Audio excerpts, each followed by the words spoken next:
예, 저의 모습과 학부 시절 똑같습니다. 예.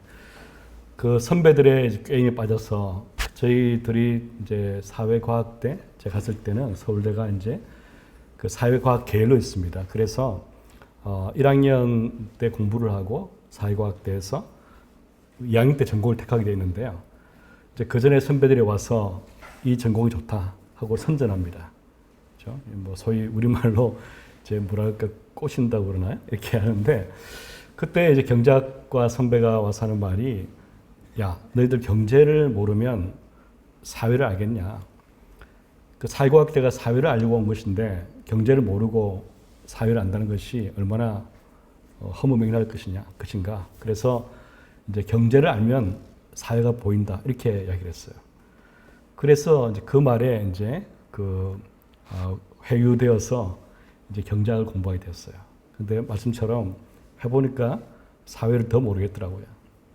예, 수학과 그 통계 사이에 가려진 이 사회의 모습이 얼마나 뭐랄까요? 그 영어로 머키하게 아주 흐릿하게 보이든지. 근데 나중에 알고 보니까 이 경제를 모르면 사회를 모른다는 말이 맞았던 것 같아요. 제가 사회주의 경제 체제를 전공했는데 그러다 보니까 그 사회주의의 독재자들이잖아요. 마오쩌둥, 스탈린, 지금 북한의 김정은 이런 사람들도 경제를 무시할 수 없다는 것이 팩트라고 보여져요. 어떤 사람은 이제 권력은 그 총구에서 나온다 그러지만 또 권력은 빵에서 나오잖아요. 왜냐하면 아마 어떤 것보다 인간이 동물과 가까운 것이 먹어야 산다는 거 아니겠어요? 즉 독재자도 먹을 걸 주지 못하면 장기적으로 경제가 어려우면은 이 권력이 위험해지는 거예요. 그거는 팩트로 보여집니다. 그래서 최근에 이제 서울대에서 우리 사회 소통하려고 그 샤로잡다 하는 유튜브를 만들어서 공개하고 있습니다. 어떤 유튜브는 이제 공개를 한 다음에 한 100만 번 이상 본 것도 있어요. 제가 한 달 전쯤에 이제 그 소통팀에서 와서 이 북한 문제로 유튜브를 찍겠다고 그러는 거예요. 그래서 우리 학교를 위해서 또 북한 이해가 필요하니까 하겠다고 그랬습니다. 이제까지 한 몇 번쯤 봤을까요? 혹시 보신 분 계세요? 없어요? 역시 많이 안 봤던 게 확실한 것 같아요. 그죠? 그래도 한 50만 번 넘었던 것 같아요. 그때 제가 제일 먼저 한 말이 뭐냐면 이런 말이었던 것 같아요. 그동안 북한 연구하는 분들의 주요 관심은 이제 북한 정치, 국제관계, 안보였습니다. 그런데 그것만으로 북한을 이해할 수 있을까? 아니라고 생각해요. 왜냐하면 이제 북한 문제의 핵심은 권력 문제일 수 있고 특히 독재자의 목적이 뭐냐, 행동이 뭐냐, 의사결정 구조가 뭐냐 이걸 봐야 되는데 이제 그걸 보기 위해서 경제를 모르면은 그게 잘 안 보이는 거예요. 그래서 비유를 할 때 경제를 모르고 이제 북한을 보면 북한은 망망대해의 배 같다. 어디로 갈지도 모르고 어떻게 할지도 모르고. 근데 경제를 알면은 북한은 정박되어 있는 닻을 내리고 있는 배 같아서 어디까지 움직일 수 있는지, 어디를 갈 수 있는지, 또 왜 못 가는지가 보인다. 그리고 이제 경제란 것은 우리가 숫자로 많이 파악하기 때문에 팩트거든요. 근데 다른 어떤 학문도 북한에 관한 팩트를 밝힐 수 있는 분야가 어디 있겠습니까? 다 추측? 혹은 좀 더 나가면 아마 추정 정도지. 경제는 데이터를 갖고 있기 때문에 북한은 여기에 정박되어 있고 어디로 가려고 하는데 닻을 거두지 못하니까 못 가고 이게 보이는 거예요. 그래서 오늘 제가 이제 북한 경제에 관한 팩트 중심으로 말씀을 좀 드리고 그것들을 좀 확대해서 우리 한반도의 미래에 가는 의미를 말씀을 드리겠습니다. 그리고 한 50분 정도는 이제 휴식한 다음에 Q&A를 갖겠습니다. 제가 미리 보니까 한 3분 정도 사전 질문하시던 것 같아요. 매우 좋은 질문인데 그걸 먼저 답변 드리고 그 다음에 여기서 바로 질문을 받아서 답변 드리겠습니다. 제일 첫 번째 시작이 바로 이 글입니다. 북한의 장기 경제 성장률 이게 왜 중요할까? 아까 말씀드린 것처럼 이제 권력은 총구에서 나오지만 빵에서 나온다. 근데 아마 단기적으로는 총에서 나올 수 있겠지만 장기적으로는 빵에서 나와요. 장기적으로 사람들을 총으로 협박하면은 위협하면은 말을 듣지만 장기적으로는 살아야 되기 때문에 빵을 먹지 못하면 권력자, 독재자의 말에 순종하기 어렵겠죠. 그때 어떤 분들은 북한이 경제적으로 어려워진 것이 이 1990년대, 즉 이 사회주의권이 붕괴하고 북한의 자연재해가 등장해서 그때 어려워졌다고 말하지만 그것은 팩트의 아주 일부에 불과합니다. 그 언제 어려워졌냐? 옛날부터입니다. 언제부터? 처음에 이제 전쟁한 이후에 북한 경제가 빨리 성장했습니다. 한국 전쟁 이후에. 본래 전쟁하고 나면은 성장률이 빠른 것이 일반적입니다. 전쟁 때 많이 이렇게 망가졌으니까 이제 빨리 발전하죠. 특히 북한은 이제 사회주의권이 많이 원조를 줬습니다. 근데 보신 것처럼 1950년대에는 이게 저희 추정치인데 북한이 한 10% 정도 연평균 성장했던 것 같아요. 근데 다른 나라의 사례는 이런 높은 성장이 좀 지속이 됩니다. 근데 북한은 보신 것처럼 60년대에 접어들면 성장률이 급격히 떨어집니다. 왜 그럴까? 이제 그 중소 분쟁이 생기면서 북한은 중국과 소련에 대해서 일종의 등거리 외교를 하고 그 다음에 주체 사상을 내세워서 일종의 그 중국과 소련에 적당히 거리두겠잖아요. 그죠? 그러다 보니까 중국과 소련이 원조를 줄이게 되고 이러면서 이제 그 경제에 사용될 수 있는 자원이 준 거예요. 이제 거기다가 이제 북한의 경제 체제란 것은 소련이 했던 과학적인 중앙계획 사회주의도 아니고 여기에다가 여러 가지 많은 것을 믹스해서 일종의 하이브리드 경제였습니다. 이런 이제 경제 체제적인 문제가 결합해서 그 성장이 떨어지다가 이것이 이제 계속 성장률이 떨어지면서 90년대 중반이 되면은 마이너스 성장 크게 됩니다. 이때 고난행군이 일어난 거 아니겠어요? 그래서 이 북한 경제가 지금 어려운 것은 어떤 외부적인 쇼크라기보다는 오랜 기간 누적된 비효율성이 지금 더욱 크게 드러난 것입니다. 장기적인 문제예요. 그러면 지금 북한의 1인당 국민 소득은 얼마일까? 이걸 이제 우리가 알고 싶은 것은 달러죠. 1인당 국민 소득을 달러로 하면은 국제 비교 가능하니까 좋은데 얼마일까? 아무도 모릅니다. 한국은행이 발표하고 있는 북한의 국민 소득은 한국 원화 베이스입니다. 그러면 그 원화를 달러로 바꿀 때 한국의 대미 환율을 적용하면 되겠지. 그게 안 되는 거예요. 왜냐하면 한국의 대미 환율이라는 것은 한국의 경제 발전 단계가 거기에 포함되어 있어요. 북한이라는 저개발 국가가 만약에 화폐 태환이 되어서 환시장에서 북한 돈이 거래가 된다. 그럴 때의 대미 환율은 한국의 원화 환율과 다를 거예요. 따라서 그걸 적용하면 안 되겠죠. 그러다 보니까 이제 그 한국의 한국은행에서 북한의 국민 소득을 추정할 때 남한 원화를 베이시스로 추정하지만 실제적으로 그것을 달러 베이스로는 전하기 어렵습니다. 그 제가 다른 방법을 통해서 북한의 1인당 국민 소득을 추정한 결과 2014년 북한은 770불, 남한은 28,000불입니다. 같은 해. 그러면 1인당 국민 소득의 비율이 100대 2.8이에요. 그러니까 북한과 비슷한 수준의 국가는 1인당 국민 소득으로 볼 때 말리, 네팔 정도입니다. 전 세계 국가를 쭉 줄을 세우면 북한은 하위 10% 정도 속하는 그 저개발 국가입니다. 그러면 이제 한국이 북한을 1인당 국민 소득 면에서 언제 따라잡았나? 이 문제에 관해서 오해가 많습니다. 많은 분들이 1970년대 중반, 후반으로 생각하세요.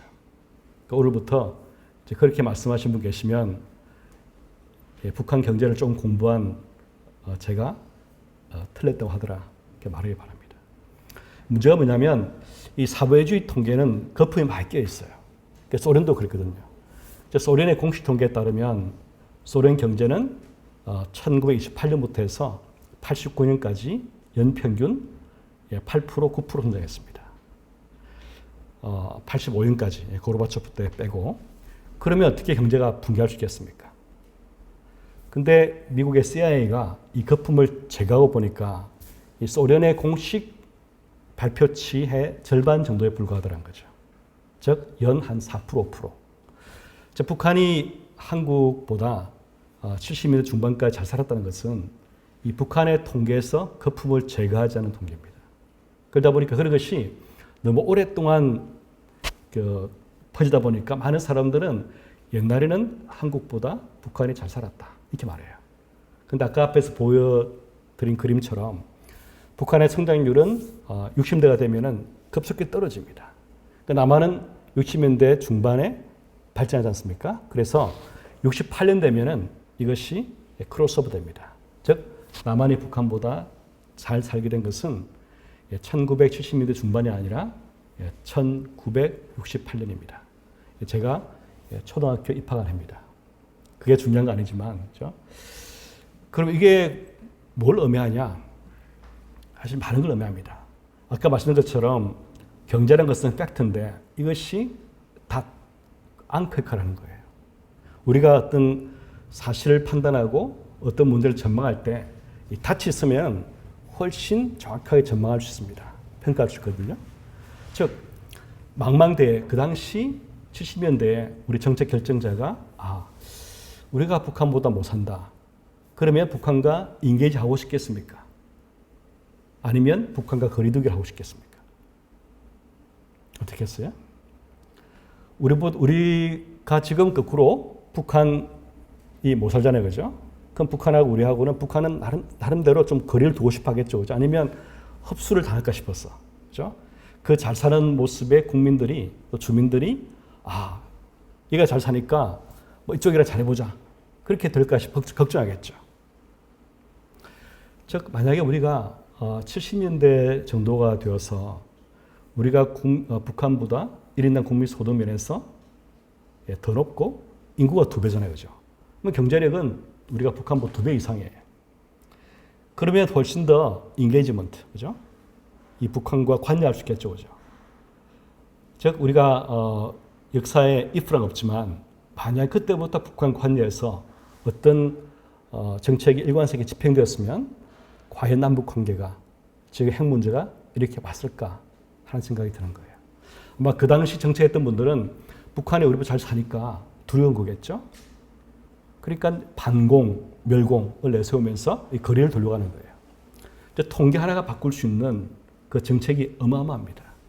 그만큼 팩트를 많이 알아야지 그 정확한 정책이 나오는 거죠. 그러면 이제 제가 약간 힌트를 드렸습니다만 퀴즈를 풀겠습니다. 저성장, 비효율의 원인. 북한 경제 체제는 계획 경제와 독재자의 임의적 경제 개입, 대중 동원이 결합되어 공공공이 상실된 체제다 했는데 여기에 들어갈 글자 세 글자입니다. 가 뭔지 알아맞추는 겁니다. 뭐겠습니까? 효율성. 네, 정답은 아닌데 관련은 됩니다. 뭐겠습니까? 자의성, 자율성, 자율성, 아니고, 뭐겠습니까?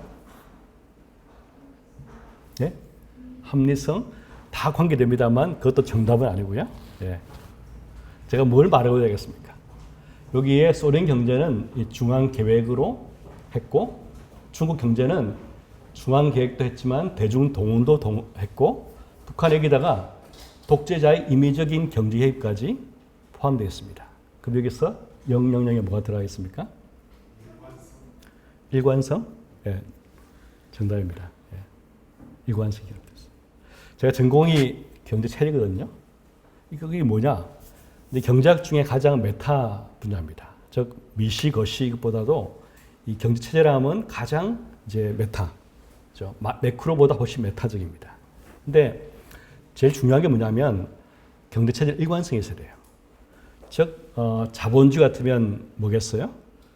생산 수단을 사유하고 그 다음에 시장이 경제 활동을 조정하고 이런 체제거든요.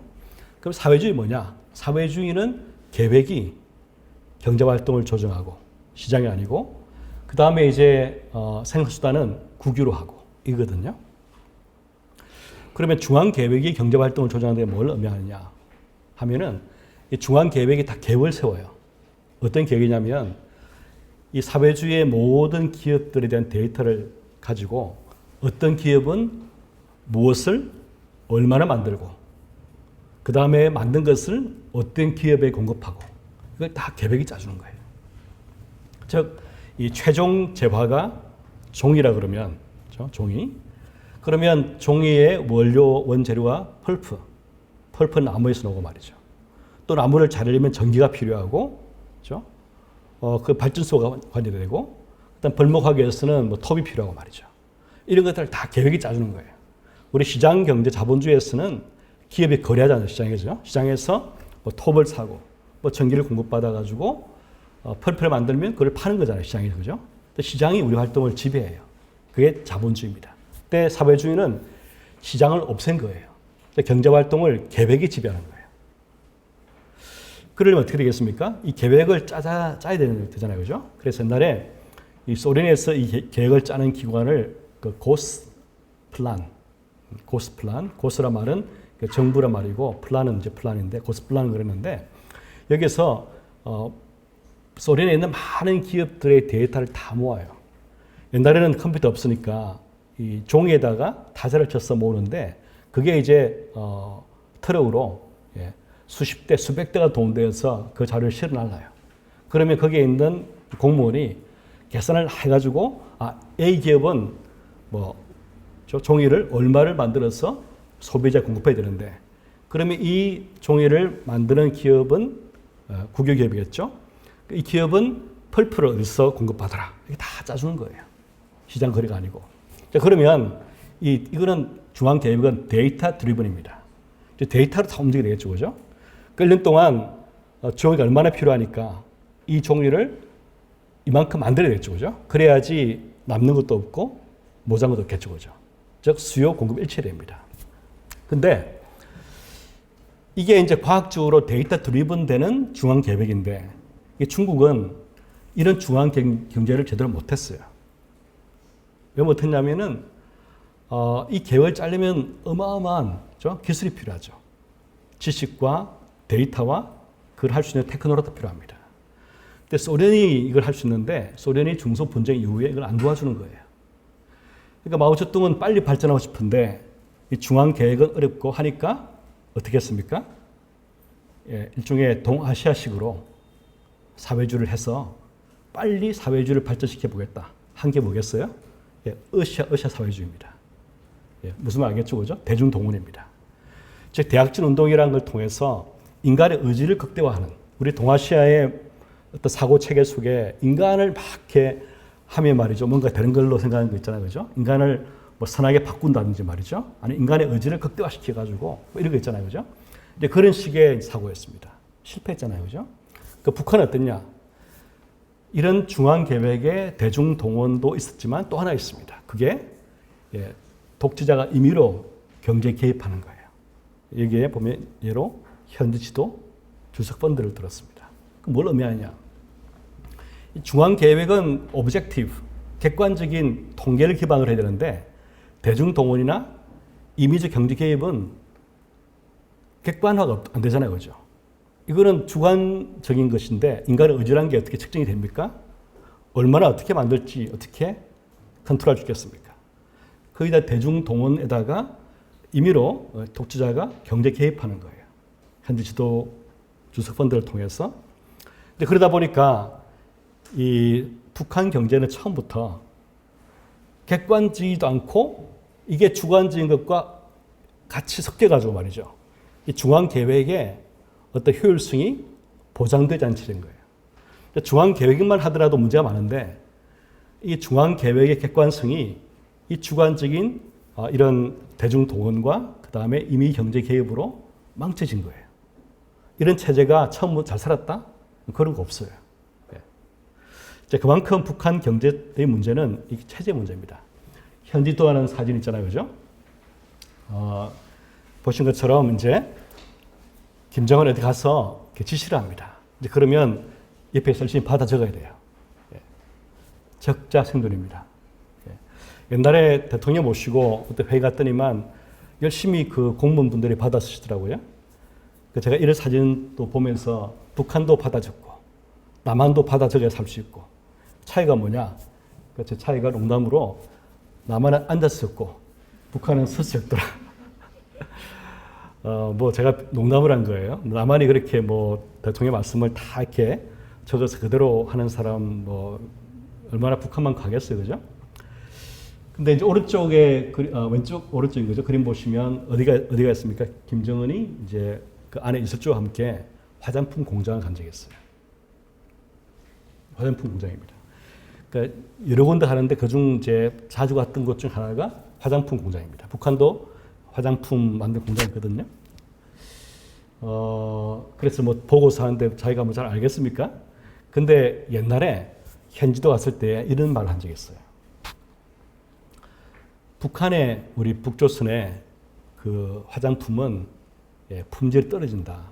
그 예를 마스카라로 들었습니다. 제가 마스카라가 어떤 건 잘 몰라요. 눈에다가 하는 것 같은데, 그 우리 북한에서 만든 마스카라를 하고 여성이 하품만 해도 이 눈에 번져가지고 눈에 오소리처럼 변한대요.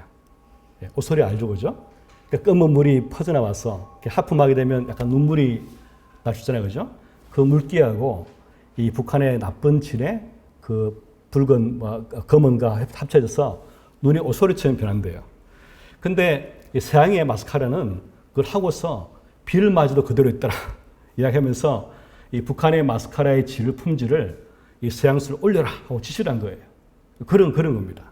어떻게 하겠습니까? 갑자기 그게 되겠습니까? 아마 제 생각에는 지시를 받았으니까 뭘 해야 되겠죠, 그죠? 그러니까 보통은 이 지시할 때 뭔가 추가적으로 인풋을 갖다 줘요. 뭐 돈을 주든지 물질을 주든지. 아마 그랬으면 제 짐작컨대 이 북한의 화장품 공장은 외국에서 거의 사봤을 거예요. 거기다가 조금 북한에 뭘 섞어가지고 다음에 올 때는 이걸 했습니다 하고 뭐 그렇게 하겠죠, 그죠? 이런 식입니다. 현지 지도란 것은 이제 독재자가 임의로 경제 개입하는데 그걸 통해서 이 자신이 얼마나 위대한 통치자인지 이 품질을 올리라 하니까 올리더라, 그죠? 그 다음에 지시하면은 어떻게 해보니까 그 방법대로 해보니까 생산량이 몇 배로 증가하더라 하는 거를 뭐 노동신문 등에서 이제 그죠? 이렇게 일종의 그죠? 그 프로파간다 하는 거예요. 근데 그래서 그러면 그걸 잘 모르는 이제 주민들은 야 우리 뭐 수령은 위대한 뭐 통치자시구나. 우리 위원장님은 이렇게 생각했죠, 그죠? 이제 그런 식의 일종의 정치의 경제가 종속된 구조입니다. 이런 체제가 경제 발전 잘 못하겠죠. 그래서 김정은 만날 있으면 제일 먼저 그만둬야 할 일 첫 번째가 현지도입니다. 아프리카 수장도 아니고 어디에 대통령이 어디 가가지고 이렇게 뭐 마스카라에 지시하는 얼마나 촌스럽습니까? 그만두라고 싶은데 지금까지 하는 이유는 그걸 통해서 자신이 얼마나 주민을 사랑하며 그다음 여성의 화장품까지 챙기며 자기 지시 때문에 얼마나 이게 좋아졌으면 이걸 보이고 싶은 거예요. 다 물론 이제 거짓말이지만 그다음에 동원체제 그 말이죠. 자, 이런 전통적인 북한 경제가 1990년 중반 후반에 많이 바뀌었습니다. 제가 어디 강의를 하면서 이 바뀐 정도가 구석기 시대에서 청동기 시대만큼 바뀌었다 이야기합니다. 원래 사회주의는 이게 시장이 있으면 안 되거든요. 그 시장을 없애려고 한 체제가 마르크스 사회주의입니다. 그런데 북한은 지금 시장이 먹여 살립니다. 북한 주민의 가장 중요한 생계 원천은 시장 활동입니다. 그와 동시에 사회주의는 원래 자립경제입니다. 딴 나라와 무역하지 않고 스스로 생산해서 소비하는 구조인데 북한은 이제 그게 바뀌었어요. 90년, 특별히 90년대 중반, 후반 이후에 즉 이 북한 경제를 지탱하는 두 기둥은 시장과 무역인데 그 시장과 무역은 바로 자본주의적인 거예요. 즉 북한 경제를 지탱하는 두 기둥은 이 자본주의에서 빌려와서 갖다 놓은 거예요. 이렇게 바뀌어버렸어요. 그럼 뭐가 이렇게 바뀌었냐? 아마 아시겠지만 제일 중요한 것은 이 고난의 행군입니다. 고난의 행군 때 이제 사람들이 기아 상태에 빠지니까 무엇이든지 식량을 얻기 위해서 무엇이든지 팔 수 있는 것들은 다 들고 나와서 팔기 시작했습니다. 이제 그 전까지는 어떤 사람이 개인적으로 상행위를 하게 되면 법적으로 엄중한 처벌을 받게 됐습니다. 그게 사회주의니까요. 근데 이런 기아를 면하기 위해서 북한 주민이 뭘 팔려고 하는 것을 정부가 막지 못했습니다. 그까지 막게 되면 더 많은 사람이 아사하니까요. 그래서 묵인했습니다. 그러다 보니까 시장이 누룩같이 퍼져가지고 그렇죠?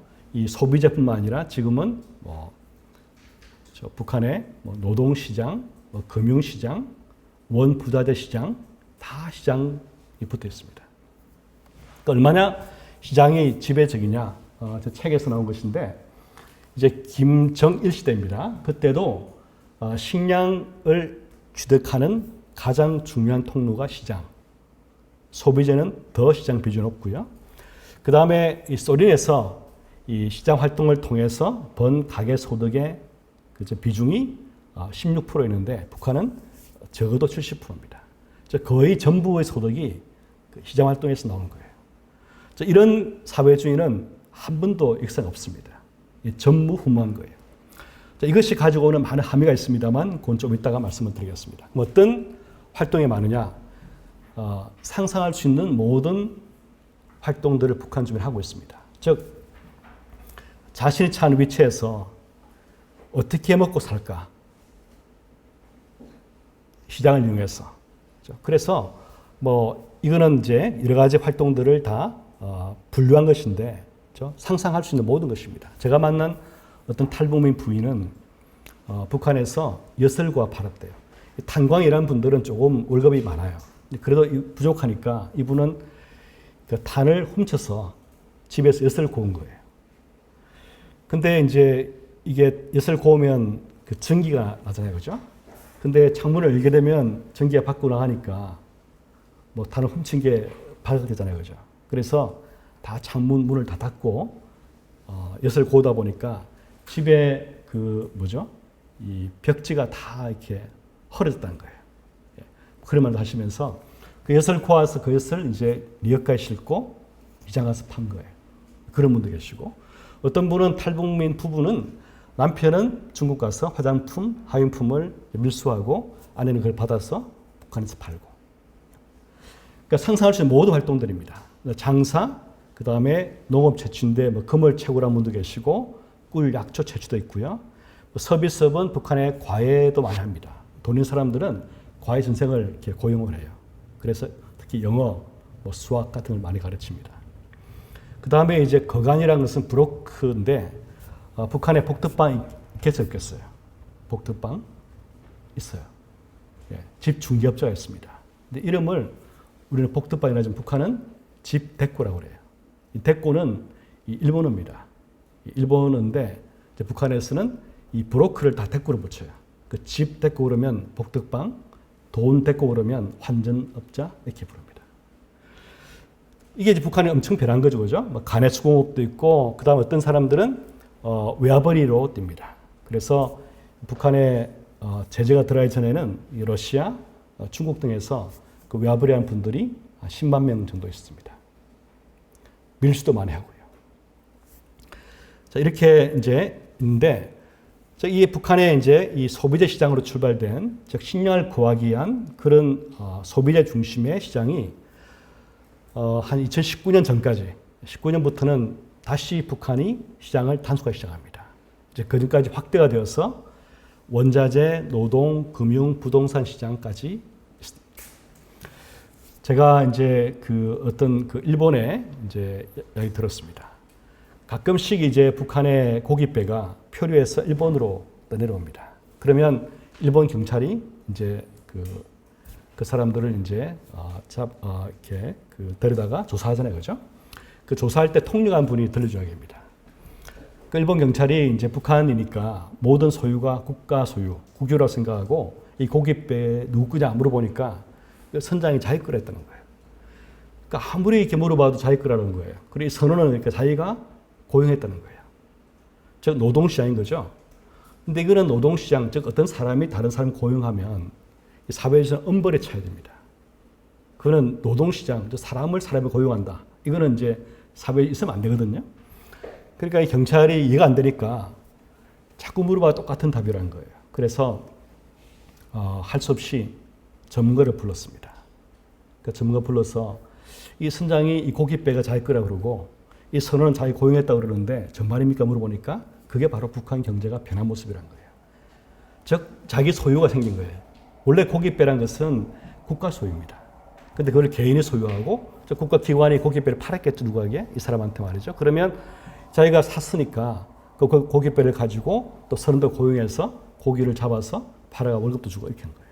그 자본주의적인 활동인 거죠. 그런데 제가 들었던 더 이제 흥미로운 참 가슴 아픈 이야기는 이분들이 오셔서 식사를 안 하시더라는 거예요. 그러니까 밥을 줘도 일 없다고 그러시고 밥을 안 먹더라고 그러시는 거예요. 그래서 이제 통역하는 분이 며칠도 안 드시니까 걱정되겠습니까? 계속 말해도 똑같이 며칠도 굶었다는 거예요. 근데 하루는 통역을 하니까 그 북한에서 이제 오신 분 이제 어부주 한 명이 잠깐 보자고 그러더라는 거예요. 그래서 조용한 데 가서 사실은 우리가 돈이 없다고 그러더라는 거예요.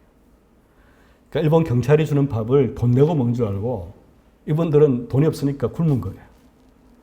그러니까 그게 아니라 이거는 다 거저 이렇게 드시는 거다 하니까 그때서야 이제 마음을 놓으시고 몇 번 물어보시더래요. 밥을 다 드셔가지고 이렇게 돌아가실 때는 굉장히 좀 이렇게 얼굴이 통통해 돌아왔다 이렇게 말하는데 어떤 불쌍하잖아요, 그죠? 우리 민주국가에서는 당연한 건데 그걸 돈 내고 사 드신 줄 알고 했던 거예요. 이런 게 이제 북한의 변화인데 그러면 이런 시장 활동이라는 것이 경제적인 변화에 국한될까? 그게 아니에요. 사실은 이 중세에서 근대로 넘어오는 과정이 바로 이 상업사회. 옛날에 경제학과가 상대, 그죠? 그 상자 있잖아요. 장사하는 상자. 저는 처음에 그 의미를 몰랐어요. 이 커머스, 상업이란 것이 어떤 의미일까? 근데 이게, 엄청난 효과를 유럽 사회에 미친 거예요. 어떻게? 이 상업을 하게 되면 말이죠. 이 상업을 하게 되면 어떻게 됐어요? 이 모르는 사람과 접촉을 많이 해야 되는 거죠. 그렇죠? 그러면서 이제 자기 이익을 챙기기 시작하는 거예요. 내가 장사에 돈을 번다. 그렇죠? 이 중세 때는 어땠어요? 중세 때는 이제 그 기독교, 이 성경의 그 원칙에 따라서 자기 이익을 추구하는 것은 정당하지 못한 거예요. 즉, 내가 돈을 위해서 그렇죠? 일한다 하는 것은 잘못된 거예요. 어떻게 뭘 만들면은 거기다가 이제 그 정확한 그 원가에 약간을 더 붙여가지고 파는 정도여야지. 갑자기 이걸 사는 사람이 비싼 돈을 지불한다 해서 비싸게 팔면 죄인 거예요, 죄. 그렇죠? 근데 그런 사회가 이제 상업이 발전하면서 점차 무너지는 거예요. 많은 사람들이 시장이 생기니까 시장에 갖다 팔 수 있는 물건들을 많이 만들면 돈을 많이 버는 거예요. 그러다 보니까 분업을 하게 되고 더 많이 버니까 이제 그 돈을 가지고 공장을 짓고 하는 거예요. 그러니까 사람들이 이제 이게 엄청난 공포였어요, 처음에는. 왜냐하면은 이 중세를 지배하던 이 윤리적인 의식이 희박해진다. 그래서 이 사회는 망한다 하고 생각한 거예요. 그 대표 사람이 그 토마스 홉스입니다. 리바이어든. 그 책에서 모든 사람들은 개인의 자유를 가지고 태어났지만 개인이 자유를 가지고 서로 이익만 챙기게 되면은 자신의 이익만 챙기게 되면 사회는 필망하니까 이 사회를 유지하기 위해서는 개인의 자유를 독재자, 리바이드 양도를 해서 그 독재자가 우리 공익을 위해서 통치한다. 이렇게 주장한 거예요. 그 상업 사회가 가져온 충격이었습니다. 그런데 이제 아담 스미스, 경제학에서 가장 이제 유명한 아담 스미스 알죠? 그분이 국부론, 도덕 감정론에서 이 상업 사회를 웰컴한 거예요. 시장 경제라 불려지는 이러한 새로운 체제를 손을 활짝 벌리고 받아들이게끔 설득한 거예요. 자, 그럼 북한 주민은 어떨까? 자, 자기가 시장에서 장사를 하고 돈을 벌게 되면, 그렇죠? 예전에 주체 사상을 그대로 간직하고 있을까? 아마 아닐 가능성이 많아요. 왜냐하면 예전에 배급을 받을 때는 국가가 나를 먹여주고 나는 충성한 게 당연하다 생각했지만 이제는 국가가 해준 게 없어요. 그 자기가 알아서 먹고 사는 거예요. 근데 해보니까 재밌어요. 내가 장사를 잘하게 되면 아이들 과외를 시킬 수 있고 쌀밥 먹을 수 있어요. 못하게 되면 그 집은 이제 뭐 어디로 숨어야 되는지 한번 굶어야 돼요. 처음으로 어떤 면에서는 자기가 책임을 지고 가정을 이끌어가는, 아까 누가 말했지만 자율적인 인간이 태어나는 거예요. 똑같이 중세에서 근대로 볼 때도 걱정한 것이 그거였거든요. 이 자율적인 이 인디비주얼리즘, 이 개인이란 것이 어떤 식의 사회 유지에 영향을 미칠 것인가, 이게 고민했는데, 그렇죠? 북한도 지금 마찬가지거든요. 옛날에 주체 사상이라는 걸 딱 묶어놨는데 지금은 시장활동하면서 개인주의가 편만해지고 자기의 추구가 정당해지고 제일 북한 주민이 원하는 것은 내가 잘 사는 거예요. 그러니까 지금 북한 주민에게 속마음을 물어보면 제가 뭐 물어보겠죠. 북한 못 가니까 또 연락도 안 되니까 물어보면 아마 그렇게 답할 거예요. 가장 중요한 목표가 뭐냐? 충성? 아닐 것 생각해요. 잘 사는 거. 내가 잘 살고 우리 가족이 잘 사는 것, 이게 최고일 거예요. 그게 시장이란 것이 뿌리를 내린 결과입니다. 그러면 이런 것이 갖고 있는 정치, 경제적 함의가 뭘까? 간단하게 이게 비유를 해봤지만 예전에 북한 주민의 인간형을 주체 사상의 인간이라고 그러면 지금 북한 주민의 인간형은 경제하는 인간입니다. 그러면 목표도 다르고, 즉 삶 목표도 달라지고 정치적으로 이 태도 달라질 거예요. 즉 예전에는 무조건 복종입니다. 그 대가로 경제적으로 배급을 주니까 살 수 있었고 무조건 복종을 하는 게 뭐 당연하다 생각했지만 지금은 경제 쪽은 자기가 알아서 하는 거예요. 오히려 간섭하고 뭐 지시하는 거 싫어합니다. 북한 주민들은. 그 자기만의 이 자율적 공간이 생겨서 거기에서 결정하고 거기에서 베팅하고 거기서 돈을 잃고 버는 이 자본주의적인 논리 속에 사는 거예요. 그런 사람들은 경제 내가 알아서 살 테니까 당신은, 김정은은 정치나 잘하시오, 이거겠죠. 그런 식의 이제 생각이 생기는 거예요. 이게 바로 자본주의적 가치의 내재화인데 증거가 있느냐? 있어요. 제가 북한 이제 주민의 시장화가 가져온 북한 주민의 의식 변화에 대해서 여러 논문을 썼는데요. 이제 그중 하나입니다. 어떤 걸 했냐면은 남한 출신 주민과 그 탈북민을 모시고서 이 자본주의를 얼마나 지지하는가 하는 정도를 측정을 했어요. 그러니까 자본주의 지지가 뭐냐면 이 국유보다는 사유를 원하고 경쟁을 받아들이고 그 다음에 월급을 성과에 따라 받는 거, 그게 자본주의 지지입니다. 사회주의는 거꾸로 국유를 선호하고 월급은 똑같이, 그다음에 경쟁은 싫다, 이거거든요. 그래서 해보니까 이제 30점이 가장 자본주의를 지지하는 쪽입니다. 만점. 그렇죠? 그다음 왼쪽 갈수록 X축에 사회주의를 지지하는 쪽이 더 커지는 거죠. 그러면 이제 그 오른쪽 보시면 가장 위에 있는 거 인두색. 인두색은 바로 이제 남한 출신, 남한에 태어난 분들은 이 자본주의를 더 지지합니다. 탈북민에 비해서 말이죠. 근데 이 탈북민 그룹 중에 두 그룹으로 딱 나눠주는 거예요. 뭐겠습니까? 북한에 있을 때 시장활동 한 분들은 자본주의를 더 지지해요. 안 한 분들은 상대적으로 사회주의를 더 지지해요. 즉 남한 출신의 자본주의 지지도가 100이고 그 탈북민 중에서 북한에 있을 때 시장활동 안 한 사람이 0이라 그러면 시장활동 한 사람들은 그 중간점으로 자본주의를 지지하는 거예요.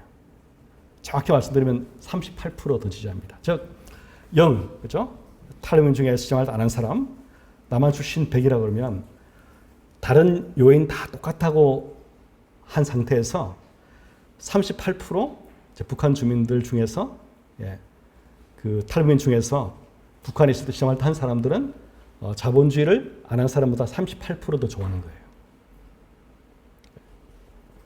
사실 북한 시장이 생긴 지가 이제 1990년으로 잡더라도 불과 한 30년 안 되잖아요. 그죠? 또 평균적으로 우리 샘플에서 시장활동한 사람들의 기간은 6년입니다. 6년 동안에 38% 바뀌었습니다. 이게 10년, 20년 간다? 어떻게 되겠어요? 자, 이게 이제 시장이고 또 하나는 이제 제가 무역 기동 말씀드렸는데 많은 분들이 이렇게 생각합니다. 북한은 사회주의니까 무역하지 않는다. 그래서 대부분 다 자기들이 만들어 산다. 그것도 틀렸습니다. 이게 이제 북한의 수출과 수입 추이를 보여주는 건데 이제 그 사진 질문에 보니까 어떤 통계가 있느냐 이렇게 질문이 있더라고요. 이제 이거는 이제 찾기가 가장 쉬운 데이터입니다. 북한은 자신의 경제 통계를 발표를 거의 안 해요. 그러면 어떻게 알 수 있냐? 무역은 상대 국가 있잖아요, 그죠? 북한이 수출하면 상대 쪽은 수입하고 북한이 수입하면 상대는 수출하니까 그 통계는 있잖아요, 그죠? 그래서 거울 통계라고 해요, 거울 통계. 이 통계를 가지고 보면 정확한 그림이 나옵니다. 보시면 이 북한의 수출과 수입이 2000년대부터 좀 증가하다가 2010년 어간되면은 크게 증가합니다. 급증합니다. 그래서 2014, 15년 되면은 북한의 무역, 남북한 교육과 합치게 되면은 한 100억 달러 정도인데 2014년에 북한의 국민 소득이 GDP가 180억이었습니다. 그러면 우리 경제학에서는 무역 의존도, 즉 수출과 수입을 더해서 분자로 하고 국민 소득 나누게 되면 그게 무역 개방도, 무역 의존도인데 그게 나옵니다. 이게 이제 위에 점선은 전 세계 평균입니다. 밑에 거는 북한 실선 부분은 북한의 무역 개방도인데 이 90년대만 하더라도 차이가 매우 크죠, 그죠? 근데 2014년, 15년 되면은 세계 평균과 거의 근접합니다.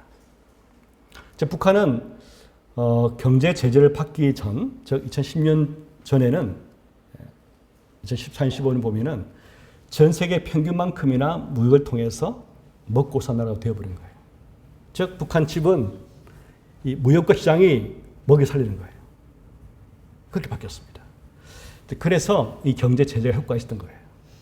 만약에 북한이 자립경제라 그러면 외국에서 무역 제재를 하더라도 효과가 있겠습니까? 근데 북한이 그 전에 바뀌어버린 거예요. 그게 바로 북한이 이 제재에 취약해진 이유입니다. 근데 이거는 공식 무역만 그래요. 근데 북중 국경 사이에 많은 밀무역이 있습니다. 이 규모는 정확히 몰라, 아무도 몰라요. 하지만 그 무역과 합치게 되면은 아마도 한국은 북한은 한국만큼이나 개방 경제, 즉 수출입 의존 높은 경제일지 모릅니다. 자, 그러다가 이제 이 제재가 들어가서 특히 2017년도는 잘 작동을 했습니다. 2018년도부터 이제 북한과 중국이 밀접해지면서 이 제재가 조금씩 약해졌습니다. 특히 여러 가지 이제 그 시진핑, 김정은 회담, 또 북미 정상회담, 남북이 열리면서 그런 분위기 편성해서 중국은 이 제재 뒷문을 더 열어주기 시작했습니다. 좀 앞문도 좀 열어줬어요. 그래서 이제 18년, 19년은 제재가 좀 더 실효성이 떨어졌는데 2020년도에 코로나 터졌습니다. 근데 코로나 충격이 바로 제재하고 비슷한 거예요. 왜냐하면은 북한이 코로나가 북한 내에 유입되는 걸 막기 위해서 2020년 초부터 해서 국경을 봉쇄해 버렸어요. 밀수 다 막아버렸습니다. 그러다 보니까 이제 무역이 갑자기 크게 준 거예요. 저는 2016년도 1월 달 이렇게 다시 돌아보면 참 어려웠습니다. 제가 학생들에게 이제 북한 경제 공부하지 말라고 그래요. 전공으로서. 수업 듣는 건 좋은데 이게 전공하면 스트레스 받는다. 사실 경제학의 어떤 분야도 그렇게 막 존재적 스트레스를 받을 필요 없습니다. 그렇죠? 우리 학생도 학생입니까? 예. 북한 경제하면 스트레스 많이 받아요. 예. 그래서 각오를 하셔야 되는데 제가 이제 우리 학생들이 이제 북한 경제로 박사하겠다 오면은 하지 말라고 말리거든요. 제가 세 가지 이유를 댑니다. 첫 번째 이유는 북한 경제를 공부하면 너희 소득이 북한으로 비슷해진다. 뭐 경제학 중에서 뭐 금융이나 뭐 산업 쪽에 가면은 꽤 수입이 좋거든요. 근데 북한 경제를 전공하면 누가 돈을 줍니까? 김정은이 줍니까? 우리 정부가 후합니까? 우리 기업은 관심이 없어요. 그러다 보니까 소득이 이제 북한으로 빚어진다. 두 번째는 한국에 그렇게 경제학과가 많지만 경제학과 교수 중에 북한 경제 전공한 사람 몇 명 있겠습니까? 한국에 수백 개 있는 대학 중에서 경제학과에 북한 경제 전공한 교수 몇 명 있겠어요? 개수해 보세요. 네, 김민정 씨는 몇 명 있겠습니까? 아, 그러셨어요? 네. 네.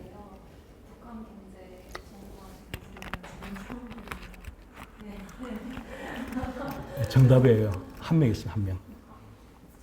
제가 은퇴하면은 누가 북한 경제 박사를 가르칠지 모르겠어요. 제가 3년 반 정도 남았거든요. 참 암담해요. 근데 이러다 보니까 북한 경제로 박사를 받으면 경제학과에 자리 잡는 것은 거의 불가능합니다. 그럼 물론 다른데 북한학과인데 있겠죠, 그죠? 하지만 거기는 이제 경제학과, 경제학의 PhD를 이렇게 하기에는 좀 한계가 있잖아요. 그런 거죠. 세 번째는 그럽니다. 평생 들어볼 필요가 없는 이걸 다 들어먹어야 된다. 이 북한 이야기하면 무조건 절반은 반대합니다. 제가 무슨 말 하더라도 저는 이제 그동안 그 중앙일보 시평을 한 10년 정도 쓰고 있습니다. 2014년에 썼는데 가장 장수한 북한 관련 칼럼이에요.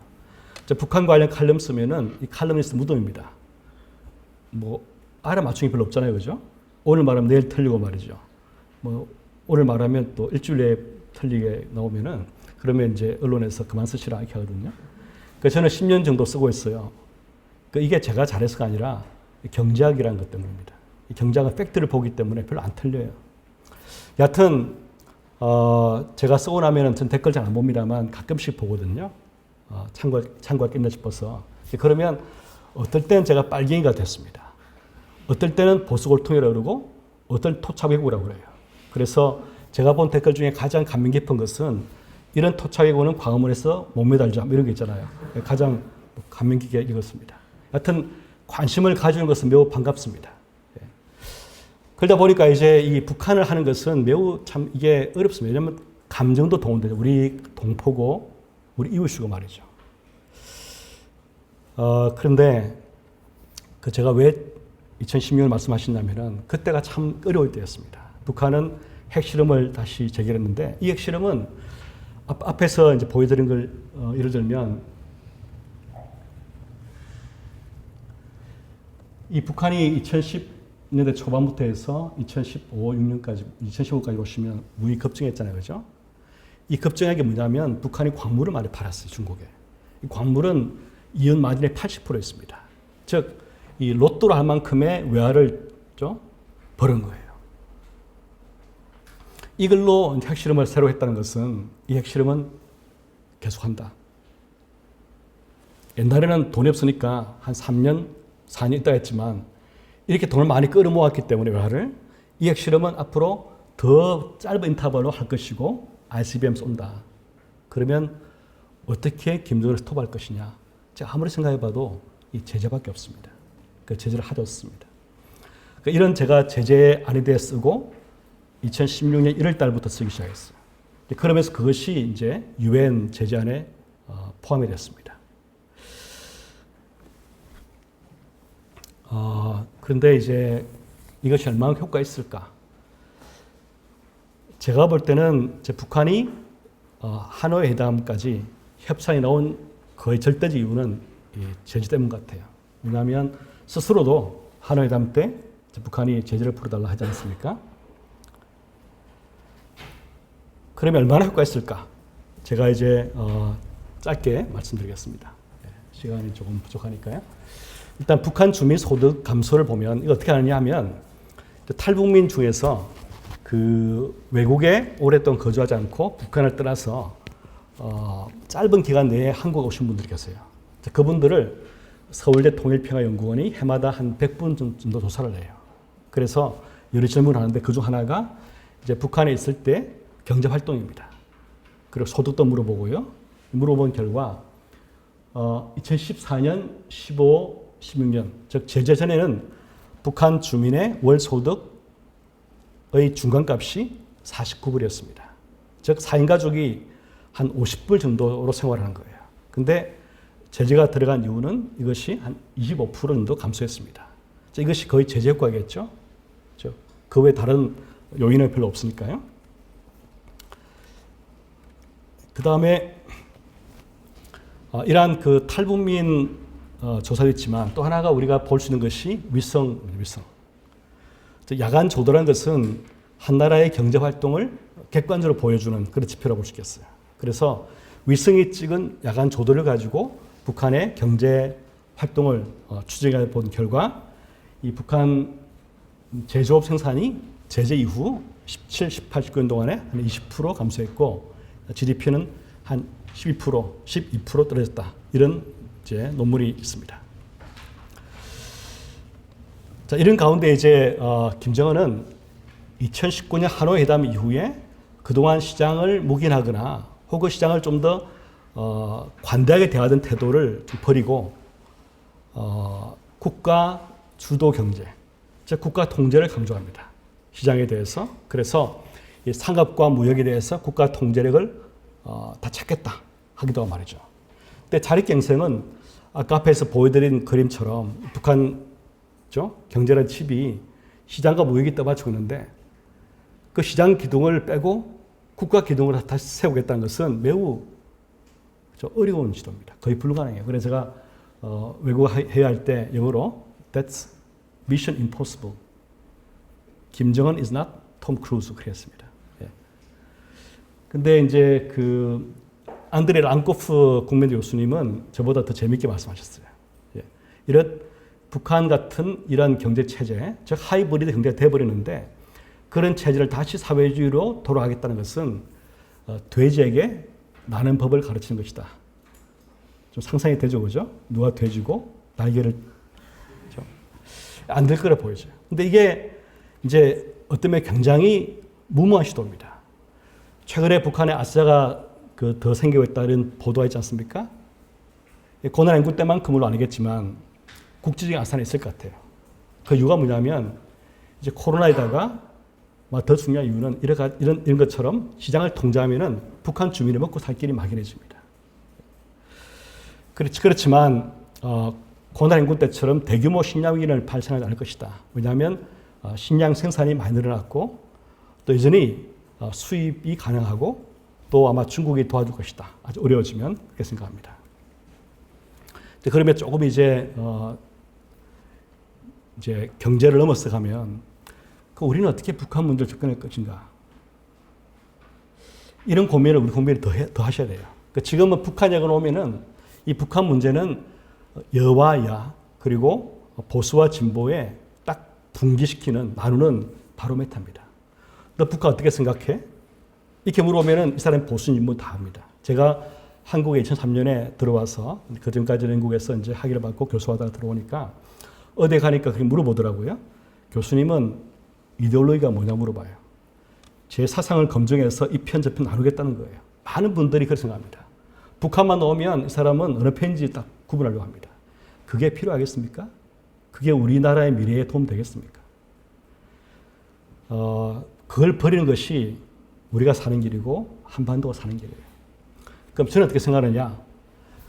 저는 단기에 비핵화하는 것은 이거는 필수계예요. 핵을 가진 북한에 대한 그 리스크라는 것은 엄청납니다. 따라서 이 비핵화를 건너뛰고 북한과 잘해보자. 저는 그건 거의 임포스블한, 아까 미션 임포스 말했지만 그 정도 수준입니다. 예전 정부의 어떤 분들은 정부에 직접 계신 분은 아니겠지만 미국은 제재를 하고 우리는 경협을 하고 해서 역할을 분담하자. 즉 배드캅, 굿캅을 하자. 국제사회 그게 통하겠습니까? 단기의 비핵화를 넘어서 말이죠. 다른 거 할 수가 없습니다. 하지만 비핵화가 종착지는 아니에요. 결국 우리 민족의 미래는 먼 미래 보면 통일로 하는 것인데 어떻게 갈 것인가 하는 거죠. 그 브릿지를 놔야 됩니다. 그러면 그 브릿지가 뭘 것이냐. 저는 비핵화 이후에 경제를 통합시켜서 유럽연합처럼 가고 그 다음에 그 세대가 이제 통일을 했으면 좋겠다 생각하고 있습니다. 그러면 경제 통합을 갑자기 할 수 있겠습니까? 북한이 체제가 아직 자본주의로 변화된 것도 아닌데 말이죠. 그러면 그 중간에 이 비핵화랑 통합을 이렇게 브릿지하는 것이 경협이거든요. 경협. 경협이라는 것은 지금이 아니라 이 비핵화와 연동돼서 가는 거겠죠. 그렇죠? 그러면 이 비핵화를 받아서 경협이 달리고 경협을 받아서 통합이 달리고 이 통합이 되면은 그 세대가 통일을 준비하고 하면 좋겠다 생각하고 있습니다. 그럼 어떻게 할 것이냐? 저는 이제 우리 정부 처음 들었을 때 그 주장했습니다. 이 복합 순차 전략이다. 그 뭐가 복합이냐면은 이 보수 정부가 들었으면은 옛날의 보수 정부 같은 경우는 어딘지 모르게 메뉴가 북한 붕괴론으로 많이 가 있습니다. 근데 진보 정부 들었으면 무조건 경협입니다. 그러니까 제가 비유를 했어요. 우리 진보 정부와 보수 정부의 그죠? 이 보수 정부 식당 한다 그러면 그 식당은 다 망할 것이다. 왜냐하면 메뉴가 하나밖에 없어요. 보수 정부는 짬뽕 팔고 말이죠. 북한 붕괴, 진보 정부는 짜면 팔아요. 경협 이것밖에 없어요. 그게 되겠어요? 사회는 얼마나 복잡하고 세계는 얼마나 그죠? 이 격변이고 한데 우리가 메뉴 하나만 가지고 손을 끌겠습니까? 그런 아주 심플하고 나이브한 사고가 오랫동안 지배됐기 때문에 북한 문제가 더 꼬였다 보여집니다. 그럼 어떻게 할 것이냐? 우리 가용한 모든 메뉴를 동원해야 돼요. 그럼 뭐가 있을까? 대북 제재도 있을 것이고 하지만 이제 북한 경제를 발전시켜서 북한이 더 이상 핵을 갖지 않아도 이 북한 경제가 좋아지면은 그렇죠? 우리 남한처럼 핵이 없어도 우리가 뭐 핵이 필요하지 않지 않습니까? 그렇죠? 이게 잘 체계돼 말이죠. 그렇게 되고 그 다음에 이제 한반도 평화 체제가 들어서서 뭐 가능하면 전국적으로 북한과 미국이 수교하고 그 다음에 이제 평화 협정을 맺고 또 중국이나 러시아가 그걸 인정해주고 이런 방식이 좋겠다. 하지만 또 우리 안보 차원에서는 디터런스가 필요하니까 이것들을 이제 같이 복합적으로 하는 것이다. 즉 우리 새로운 정부의 메뉴는 그렇죠? 요즘 잘난 식당처럼 말이죠. 들어오면은 뭐죠? 아페타이저부터 해가지고 디저트까지 이 메뉴를 구상하자. 그래서 손님이 들어오면 그 손님의 입맛에 맞게끔 말이죠. 처음 시작해서 끝까지 가는 방향을 생각하자 해서 이걸 이제 복합 순차 전략이라고 불렀습니다. 이제 그 중에 또 하나 필요한 것이 이제 북한의 그 지식을 공유하는 게 필요해요. 아마 여러분들은 젊기 때문에 아마 그렇게 더 느끼실 텐데 사실 여러분 세대에는 이 북한 가서 아마 사업을 하게 되면은 돈 많이 버실 거예요. 어떤 분들은 북한과 내가 경쟁하면 내 일자리가 어떻게 될 것이냐 그런 걱정 안 해도 돼요. 아마 여러분들의 인적 자본 수준에 걸맞는 북한 젊은 사람들의 인적 자본은 거의 없을 거예요. 즉 상위 한 몇 프로 정도만이 여러분과 경쟁할 것이고 오히려 여러분의 인적 자본의 스킬보다 훨씬 낮은 사람들이 대부분일 거예요. 그러면 약간 안 좋은 예입니다만 우리 그 외환위기 때 말이죠. 뭐 그런 말이 있지 않습니까? 한국의 금융시장 와서 돈을 많이 번 외국인 있지 않습니까? 물론 안 좋은 예입니다. 뭐 안 좋은 예라고 딱 할 수 없지만 여러분 북한 가면은 아마 사업기가 더 보일 거예요. 제가 학교를 마치고 처음 직장 생활하는 것이 이제 금융 쪽이었습니다. 근데 그 금융기관은 제일 교포가 이렇게 세운 쪽인데 한 번씩 이 교포분 오셔가지고 말씀을 하시는데 대단한 거예요. 그 지식, 그 통찰력 너무 원더풀했습니다. 근데 알고 보니까 이 일본이 우리보다 한 20년, 10년 빨리 성장했기 때문에 그 세계에서 보면은 그 다음 뒤에 있는 세계는 뻔히 보여요. 그 진로가 말이죠. 그럼 여러분들이 북한 가면은 북한이 어떻게 발전하겠다는 게 보여요. 그럼 내가 어떻게 하면 돈을 벌겠다? 어떻게 하면 북한을 도와주겠다? 다 알 수 있습니다. 쉽게. 그러니까 북한은 새로운 기회지 여러분과 경쟁해서 일자리를 빼앗을 수 없을 거예요. 하지만 우리가 더 중요한 것은 북한 주민이 잘 살 수 있도록 우리 지식을 공유하는 거잖아요. 그죠? 그런 것도 필요하겠다 하는 생각이 듭니다. 그런데 우리 나라의 지금 통일 필요성에 대한 지지는 이 그림이 보여드린 것처럼 하락하고 있습니다. 제가 이 통일은 여러분들 기회가 되는 것이지 여러분들 일자리를 빼는 게 아니라고 말해도 그렇습니다. 얼마나 떨어지냐면은 2007년도에 이 서울통일평화연구원이 남북한 통일이 얼마나 필요하다 생각하십니까? 물어봤는데 그때는 64% 필요하다. 10명 중에 6분 이상이 필요하다고 그랬습니다. 지금은 얼마냐? 절반 이하입니다. 45% 정도입니다. 이러한 하락이 왜 일어났을까? 젊은 세대가 통일 필요성을 적게 생각합니다. 근데 이 젊은 세대가 점점 비중이 커지잖아요. 그죠? 연세 많으신 분들 좀 사라지게 되고, 그러면 앞으로 20년 후는 통일 필요성에 대한 지지가 20% 될지 몰라요. 그러면 추동력이 참 적어지겠죠. 그죠? 그러면 이제 많은 분들이 왜 그럼 통일을 끌어야하느냐 하면 대부분 다 비용, 통일 비용 생각합니다. 그러나 제가 어떤 대통령이 이제 하시더라도 꼭 이 말씀 하고 싶어요. 이 통일의 두 종류가 있습니다. 점진 통일과 급진 통일이에요. 급진 통일은 비용이 유발됩니다. 독일처럼 말이죠. 하지만 점진 통일은 제가 말씀드린 것처럼 경협을 하고 경제를 통합시켜야 되면은 그렇죠? 이 비용이 거의 안 들어요. 왜냐하면은 이 독일 통일의 가장 큰 비용은 사회 안전망입니다. 갑자기 동독과 서독이 통일했잖아요. 그죠? 그러면 동독 주민들은 서독 주민에 비해서 소득이 워낙 낮아요. 근데 물가는 서독 물가가 지배하니까 갑자기 못 살게 된 거죠. 생계가 안 되는 거예요. 그러니까 정부가 보조를 해주는 거예요. 이 필수입니다. 남북한의 소득 갭은 더 크지 않습니까? 아까 100대 2.8. 그러면 이 통일 비용 면에서 독일보다 한국이 더 어려울 거예요. 하지만 그런 통일만인 게 아니에요. 이 점진 통일. 즉 유럽연합처럼 말이죠. 처음에 경제를 통합시키면 남북이 같이 발전할 수 있습니다. 우리 하영선 교수님께서 말씀하신 것처럼 공진할 수 있는 거죠. 그 기간을 상당 거치게 되면 북한의 1인당 국민 소득이 남한의 몇십 프로 따라오게 되면 그때는 통일해도 거의 통일비용이 안 듭니다. 자, 그래서 통일하면은 무조건 이 급진 통일만 있는 게 아니라 이 점진 통일도 있다는 겁니다. 그리고 저는 그래도 제가 그동안 한 10년 정도 칼럼을 쓰면서 가장 좀 보람이 있다고 생각한 칼럼이 이겁니다. 북한을 잊을 수 있나 하는 겁니다. 한번 읽어보시기 바랍니다.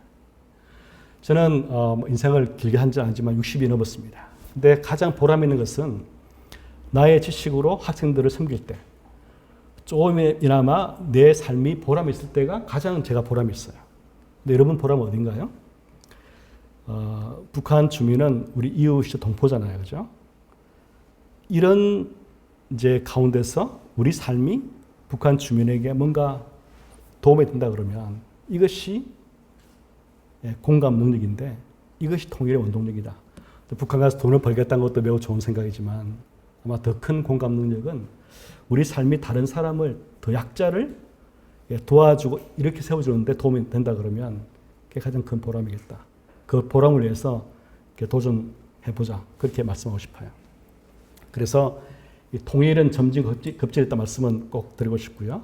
급진 점진 통일 비용은 생략을 하겠습니다. 리스크는 말씀을 좀 드렸고요.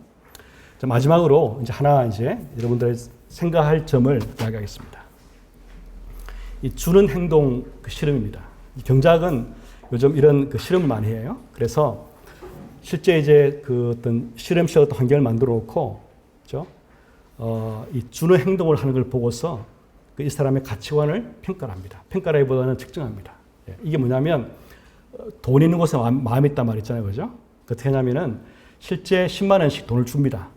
주고 이 돈을 자기가 모르는 익명의 상대방과 나누게 합니다. 내가 10만 원 받았으면 이걸 내가 다 가지도 그만이고 다 줄 수도 있고 내 받는 사람은 누가 받는지도 모르고 주는 사람도 이 돈 어디 간지 몰라요. 그 다음에 자기 얼마 준지 아는 사람은 자기밖에 없어요. 이런 구도를 만들어 놓고 탈북민과 남한 출신 주민 중에서 누가 돈을 익명의 상대방이 많이 줄까 하는 게임을 한 거예요. 아시겠죠? 그런 상황입니다. 그러면 제가 한번 여쭤볼게요. 유라정 씨는 10만 원 진짜 받았다 치면은 얼마를 다른 사람에게 나누겠어요? 익명의 상대방에게? 3만 원? 네, 그렇구나. 예. 그다음에 그 이름이 잘 안 보여서 황현설 씨는 뭐 좀 주시겠어요?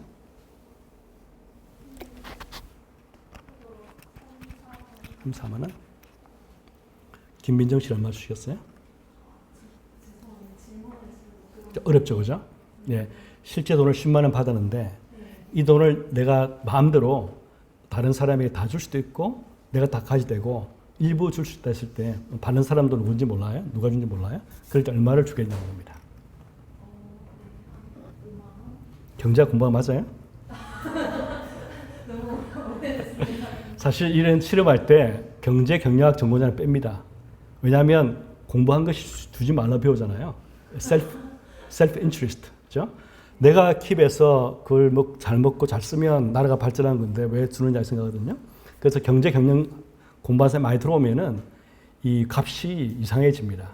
그래서 오염시키기 때문에 이 두 분은 오염된 샘플이라서 제가 포함해서 빼는데 5만 원은 굉장히 예외적인 경제학도의 행동입니다. 그러면 김주정 씨는 어떤 그룹이 상대방이 더 많이 줄까요? 탈북민과 남한 출신들 중에서. 예, 평균적으로 탈북민 그룹이 다른 사람에게 더 많이 줄까요? 아니면 남한에서 태어난 분들이 다른 사람한테 더 많이 줄까 하는 겁니다.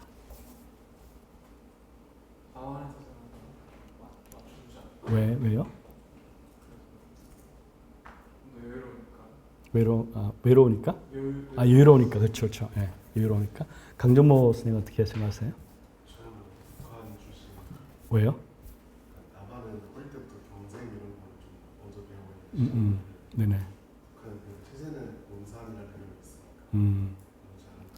네, 두 분이 통찰리에 말씀하신 것. 한 분은 소득가설. 남한 출신이 여유 있기 때문에 돈을 더 많이 줄 것이다. 경제학적으로 맞는 말 같아요. 근데 강존모 선생님은 이제 그 탈북민은 다른 가치관일 텐데 그게 평등주의적 가치관이기 때문에 더 많이 줄 것이다. 네, 누가 맞을까요? 볼까요? 자, 이걸 이제 국제적으로 해본 결과 거의 모든 나라에 공통적으로 나오는 결과가 이겁니다. 10만 원 중에 평균 2만 원 줍니다. 아무리 자본주의지만 2만 원 줘야지 양심이 조금 덜 껄끄러운 거예요. 그러니까 2만 원 양심 비용으로 줍니다. 평균적으로. 근데 여기 푸른 선이 남한 출신 보시면 1 X축에 1하고 Y축 보시면 0.2 20% 똑같이 20%였습니다. 즉 남한 출신 분들은 2만 원 줬습니다. 평균적으로. 그 탈북민은 위에 세 개거든요. 평균적으로 4만 원, 5만 원 줬습니다. 왜 그럴까요? 예, 말씀하신 것처럼 평등 지향적이니까. 이걸 제가 왜 말씀드리냐면은 이게 뭘 의미하겠어요? 평등 지향적이라는 것이 뭐 좋은 건 나쁜 건 아니에요. 이것이 갑자기 통일되었을 때 남북한 주민이 가치관적으로 충돌할 수 있는 부분이라는 거죠. 사실 독일 통일도 마찬가지예요. 그 독일 통일된 이후에 15년이 지나고 조사해봤는데 여전히 동독 출신들은 정부가 세금을 확 매겨가지고 가는 사람이 확 주자 이런 쪽으로 투표를 한 거예요. 그렇겠죠, 그죠? 근데 이제 그 15년 지났어요. 그래도 가치관이 안 바뀌는 거예요. 가치관 오래 가는 거예요. 그래서 그 논문의 부제는 굿바이 레닌 하고 물음표입니다. 레닌이여 안녕 했느냐는 거죠. 독일 경우는 10년 지나도 안 하더란 거예요. 그러니까 사실은 이 통일 비용이라는 것은 여러 측면에 발생하지만 이러한 가치관의 충돌에서도 많이 나옵니다. 왜냐하면 독일은 그래도 통일된 독일의 인구 80%가 수독 주민들입니다. 그러면 수독 주민들이 통일된 독일의 중위 투표자이기 때문에 정치 레짐은 안 바뀌겠죠. 근데 남한과 북한이 갑자기 통일하게 되면 북한 주민들은 남한 주민의 절반이 되죠. 근데 남한과 북한은 우연하게 50%로 지금 보수와 진보가 갈려 있습니다. 그러면 통일 한국의 이 정치 지형은 어떻게 바뀔까요? 어떤 당이 더 유리해지겠습니까? 진보? 보수? 어디가 더 유리해지겠습니까?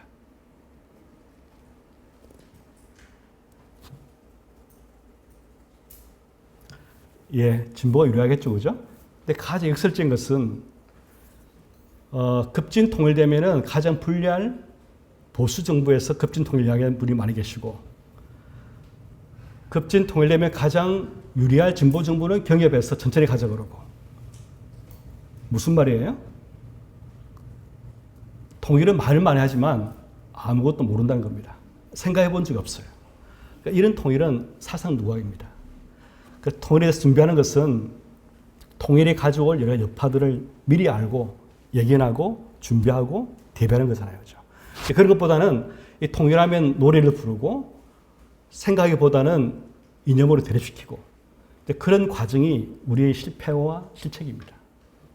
그래서 여러분들은 이제 그런 시대를 넘어서서 그 새로운 남북의 미래, 그 새로운 통일 준비, 또 가능하면 오늘 제가 말씀드린 것처럼 이 비핵화, 경협, 통합, 통일을 좀 일관되게 생각하고 준비할 수 있는 그런 분이 되면 좋겠다 하고 생각하고 있습니다.